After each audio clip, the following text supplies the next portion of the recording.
Friends, I have to share a bomb-blasting news from Microsoft. Windows 11 23 AS2 has been released on beta stage, but you can download and install directly from Microsoft using Canary and developer builds. In this video, I'm going to tell you about special features of Microsoft Windows 11 23 AS2. So without getting much more delay, let's get started. From the last time Copilot was released, Copilot was as a third-party software to be installed.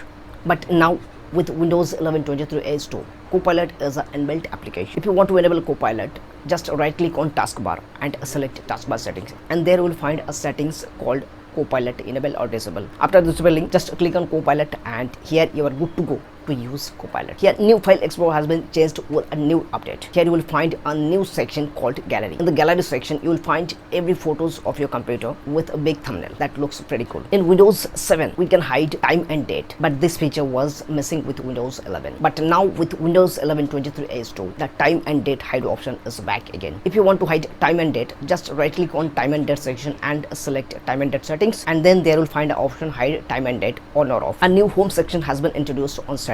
Basically, the home section recommends the settings that needed to be noticed. Before Windows 11 23 AS2 was released, to control RGB mouse and keyboards on your computer, we will have to install third-party applications. But now with Windows 11 23 AS2, this is inbuilt. You can now control RGB lights and mouse from Windows 11 itself. Now you can set dynamically volume levels for different applications with the help of new dynamic volume mixer. Snap layout has also been updated. New snap layout will be recommended by how many applications are opened on your desktop. Apart from this, so many new features has been introduced and many bug fixes are there. If you want to read the article link will be given in the description. You can read from there. Hope this information was helpful to you. If you find this information helpful, then please hit like button and don't forget to share this video with your friends. We will meet on another day on another topic. Till then, take care.